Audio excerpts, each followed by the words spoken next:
All right, everyone, thanks for having us here. So we're going to jump right into it. I'm going to announce the panel and give you a little background. So sitting right here to my right is Kabir Chopra, founder and CTO of Burrow. Kabir Chopra is the co-founder and CTO of Burrow, a direct-to-consumer company that makes clever furniture for modern life. Burrow's mission is to build products for the way people actually live their lives. Burrow was named one of the 10 most innovative retail brands in the world by Fast Company. And their Nomad sofa was one of the 50 best inventions of the year by Time magazine.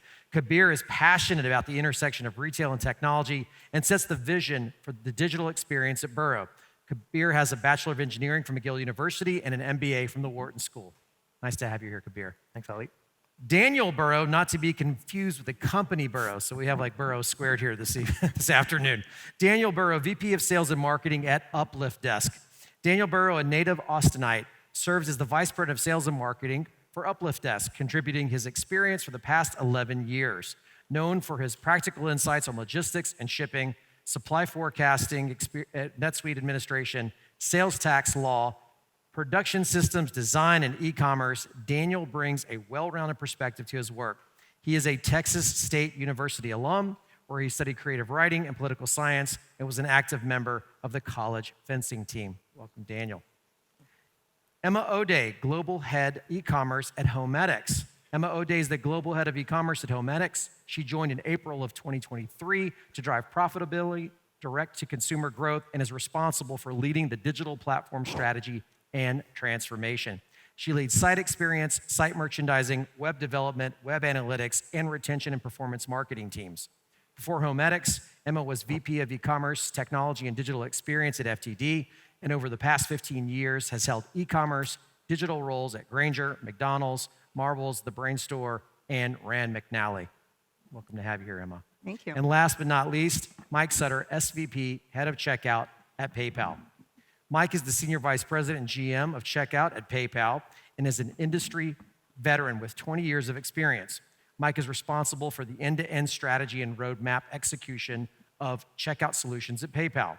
Prior to PayPal, he came from Expedia, where he was the VP of Product Management, leading the development of new checkout experience and common platform to power Expedia's brand portfolio and B2B partners. So welcome, Mike. Awesome. Great to have you all here today. Excited about this session. We're going to kick things off with a question for all of you, which is, what are some of today's main challenges or factors that are influencing site conversion? So, kick it off. Oh, this works. As you know, like the discretionary spend of at least our customer base has changed drastically over the last couple of years. I think we got used to essentially filling up the top of our funnel and letting those users or customers convert down. So our marketing strategy was really based a lot on the ad platforms, Meta, Facebook, Google, etc. I think what we were essentially doing and succeeding at was growing by buying transactions and not so much buying or creating customers, lifetime customers. Obviously, there's been a shift in the last couple of years, and that just no longer works or isn't as efficient anymore. So we've had to change our entire marketing strategy. Over the last 12 months, we've removed a lot of reliance on those platforms, shifted across budgets, and also reconfigured our team. Still a process, and we're still learning from it, but I think that's been one of the biggest challenges for us in the last 12 to 24 months, and there's still a lot of way for us to go. That's awesome. When I think about conversion, I think that a lot of times, we kind of get stuck in thinking about like the cart or the checkout page and how to like optimize that. And I think that really, for me, conversion it's something along the whole funnel process. It's every step of the way. I want my customers, my consumers to get excited at every click that they do and every time that they interact with us. Like I want that increasing the odds of that conversion. We often talk about the conversion step is getting them to start building a desk with us, and once they do that process, that's when the conversion happens. If someone can start with us, building the desk, interacting with the product, thinking about what that product is going to look like in their home office, their business, that's the conversion step. Now, there is that step of now they have to open their wallet and give us money. That's important. But I think that once the trust is there and once the excitement is there, and you'll hear me talk about, I think trust is the absolute cornerstone of good conversion. Especially with us having like a high dollar, very considered purchase. For us, it all comes down to that trust, that understanding of what they're going to get. And once we have that, the conversion part, I think, becomes a little easier. That's awesome. Emma, any thoughts? I'll definitely echo the fulfillment approach. The challenges I've seen are pricing, discoverability of product, channel mix. When you think about our catalog, durable consumer goods. A customer is not going to come to us frequently. So we spend a lot of money on new customer acquisition. When we get that consumer into the site, I want to make sure they can find the air purifier or the massage gun that they're looking for. There's a little bit of consideration. We've got a lot of competitors in the same category. So how does a consumer recognize what are the products for their needs?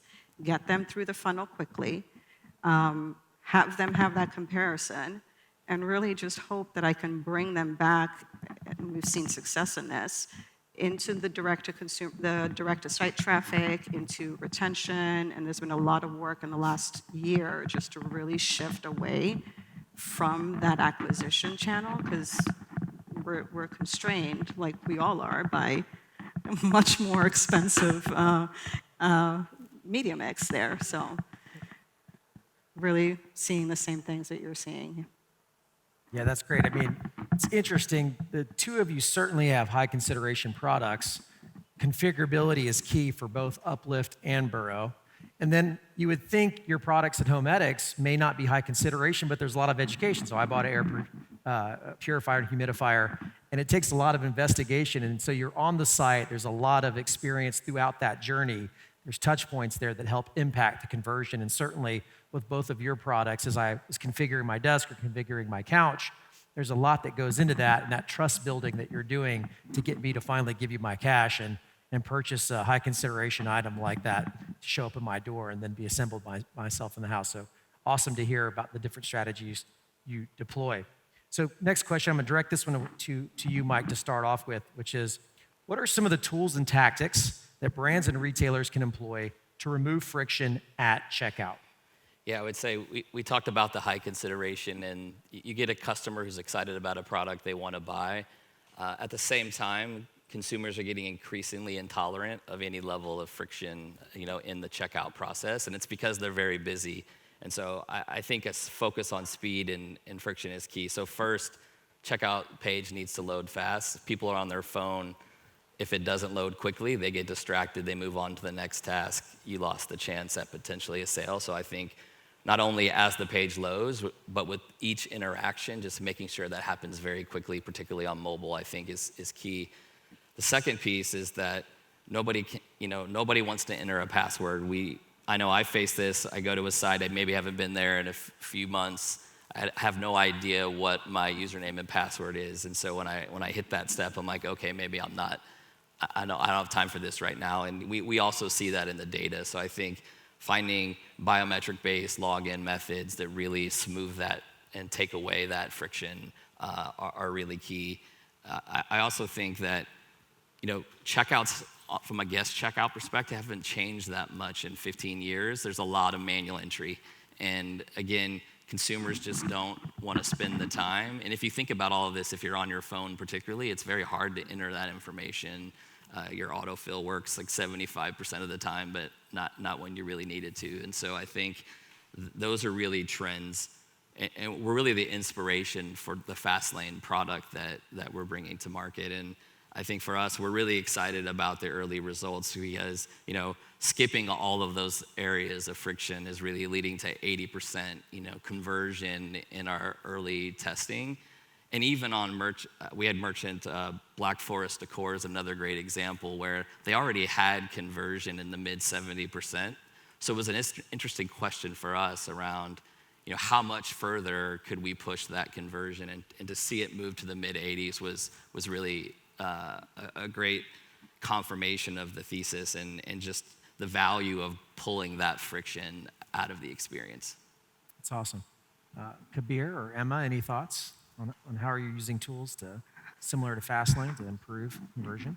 Yeah, that 70.1% checkout conversion rate yesterday is kind of giving me a little bit of heartburn. We're definitely not there. I've got a couple percentage points to get back there. But when I'm acquiring the consumer for the first time and I want them, and they're on mobile, and I know they're going to get to checkout and they're going to use a buy now, pay later. They definitely are using PayPal. And they really are looking for that quick checkout. I can provide that. The things that have been sort of the sneaky things behind the scenes are I've got a fairly healthy fraud rate. Consumer electronics, particularly on one of the other brands, House of Marley. I see that hitting quite frequently and had to do a little bit of work with our payment staff to really minimize where I am declining consumers that are valid consumers that I've now spent quite a bit of money to bring them into the funnel, and I'm losing the moment of them really gaining that trust in us is a part of that experience that is really challenging, and we've made really good progress on that. And I do think that's an area where there are solutions out in the market where you can leverage them. They're seeing transaction and activity across the e-commerce space and able to quickly react, and you get the benefit of that as a merchant. And I think it's definitely an area that's only going to continue to get more complex as AI is both a tool to combat fraud and it's also a tool for the fraudsters themselves. Yeah, Daniel, any thoughts on this subject? I love that Emma brought up fraud, because that's something I think about a lot. It kills me. Yeah.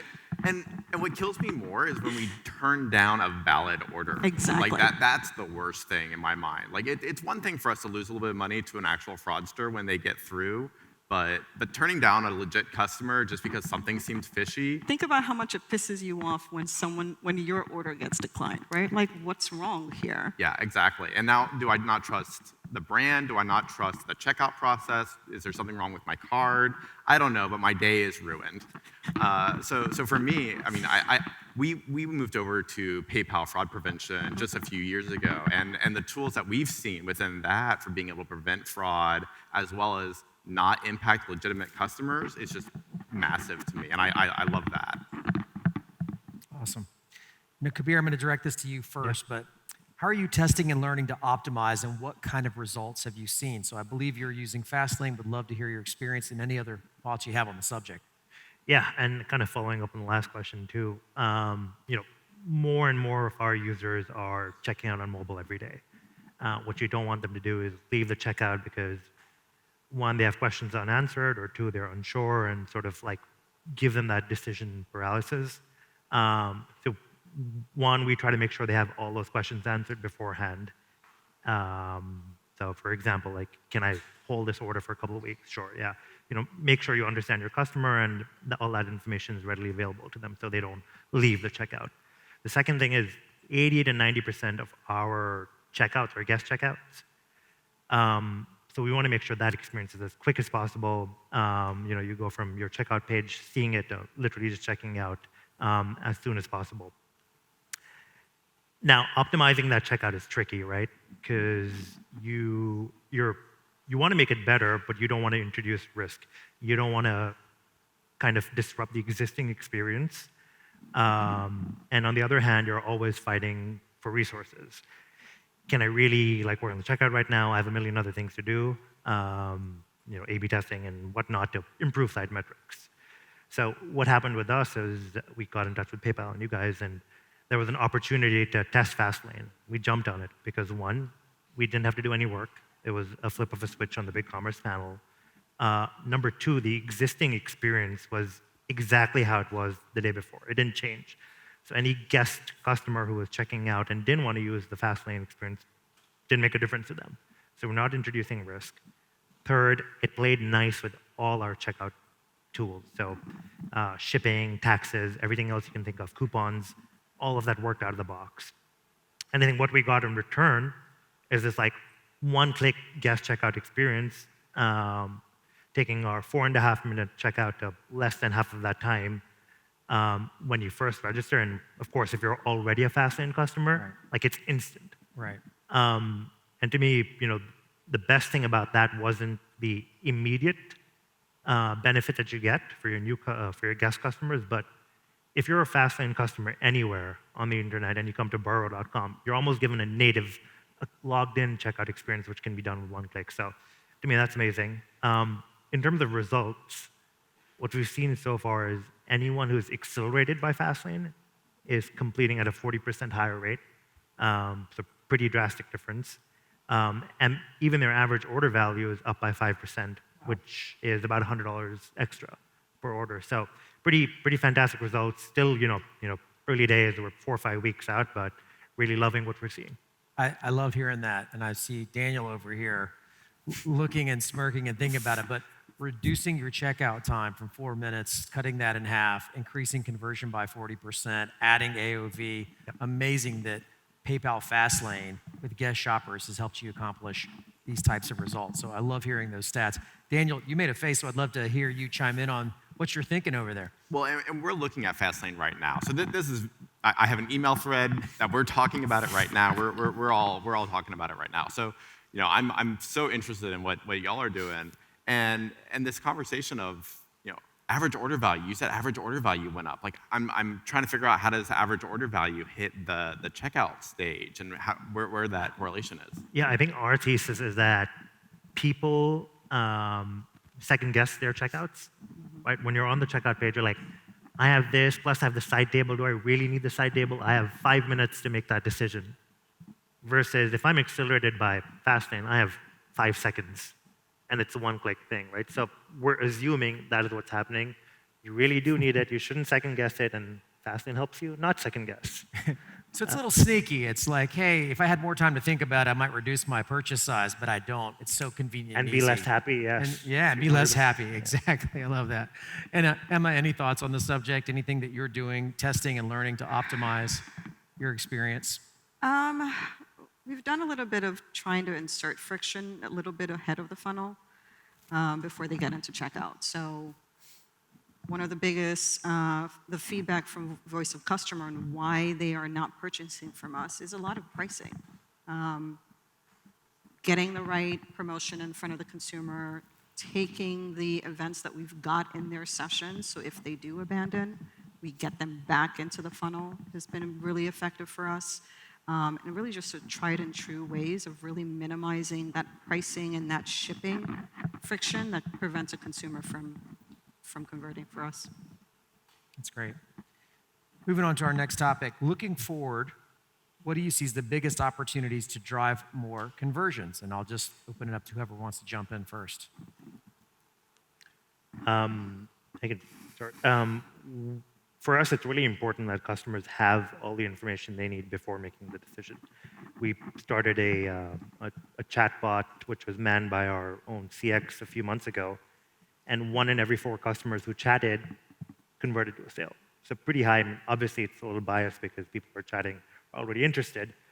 But I think what that sort of proved was that everyone's looking for specific pieces of information. Now, we can't make every piece of information available to everyone. So what we're trying to do now is work on a more personalized shopping experience. For example, if I deduce that you are looking to buy seating for your study, I don't want to just give you a sofa that'll fit within those dimensions. What I want to say verbally is, here's a sleeper sofa that takes up less floor space, can be used as a sofa and a bed for your study. Also, here are some wall shelves that you can hang on the wall so that they don't take up floor space. Like, we're trying to get to that level of experience, and we're training models to do that. We're initially pushing it through chat, but in the future, we want to make that like a native search experience. That's awesome. Any thoughts, Mike? Yeah, I would say we were talking a minute ago about, and I agree on the personalization side of it, I think the speed and the simplicity really kind of gets you into the game. I think there's just consumers are increasingly expecting that. I think personalizing the experience. And I think in the current economy, that really looks like a couple of things. Like, how can you give them flexibility? I think buy now, pay later solutions, which give them the opportunity to either pay now or pay over time. We're actually seeing demographics shift a lot as far as the wide range of consumers that are more and more frequently leveraging those solutions. It's not just for Gen Z, as you hear. You see people of all age demographics leveraging the buy now, pay later tools. I think also within the checkout experience itself, like what payment instrument may give them the most value. So in scenarios where they have a co-brand card or scenarios where a card may give them most points, like making it easy for them to see that value, and it just gives them another reason to make the purchase with you, I think, at that point in time. And because so many of our lives are really broken into these kind of micro moments, a lot of times people will buy one item knowing they're actually on a mission to buy several items. And so how do you really leverage the post-purchase experience in two ways? I think one, package tracking seems like a pretty simple solve, but in reality, consumers love it. They really love to engage with it, and it gives them the confidence to know and to plan their own lives based on sometimes when the beat the porch pirates to the package kind of scenario. But it also creates a point of engagement with the consumer where you can do kind of take the next step, which is maybe you can show them a unique product offering and a unique deal related to that product that really was a part of the journey that they were on, and it really encouraged them to make that next purchase and build their share of wallet. So I think really thinking about it as a holistic journey and really understanding what the consumer is trying to achieve, and I think as a merchant, giving yourself more opportunities to meet their needs when in many cases they may have other options. And so I think that's key as we look forward, is the more personalized it's going to be, the better value they can get, the more loyalty you're going to have from the consumer. That's great. And when you think about having the right tools, I heard the word trust quite a bit. Of course, we've got a lot of high consideration purchases here. How do you build that trust in customers to build that confidence so they ultimately convert? And I'll pass that to you first, Daniel. For us, I think it's around the engineering and the brand and the quality of content that they're being given. I once heard a stat, and I can't remember the exact stat, but for our sales team, we do about 25% of our business through phone sales. And for them, they've been trained that they know if someone calls in and they're asking you questions, that person is likely already on your website, and they are looking at your website trying to figure out if they're going to get the same answer from the website as they're going to get from the sales team. And if they don't get that same answer, they're not going to convert. Even if they like the answer from the salesperson better, right? Like now that trust is broken. So it's really important for us to have a harmonious message and to be consistent in the way that we talk about our product and to give all the information necessary for our product. So we get kind of young marketers joining our team. They look at our website and they go, wow, that's a lot of information. Y'all provide so much information. And I'm like, for us, that's almost a core part of our business is we want to provide everything that the person needs to know so that they are not afraid that they're going to get a subpar product, something that hasn't been thought through. We want to be the well-engineered brand in people's mind. So building out that trust and knowing that at every level of the buying and the checkout process, we've thought it through and we provide that information is just so important for our brand. Yeah, that's huge. I mean, having a consistent user experience across all your touch points, then I never think about that as a trust instilling mechanism, but it absolutely does that. I know as a consumer myself, if there's a discrepancy between those across those channels, it just kind of spooks you out a little bit. Emma, any thoughts on this subject?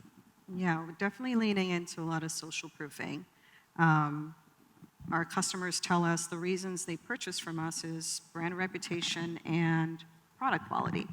So ratings and reviews is huge for us. We syndicate our ratings and reviews everywhere.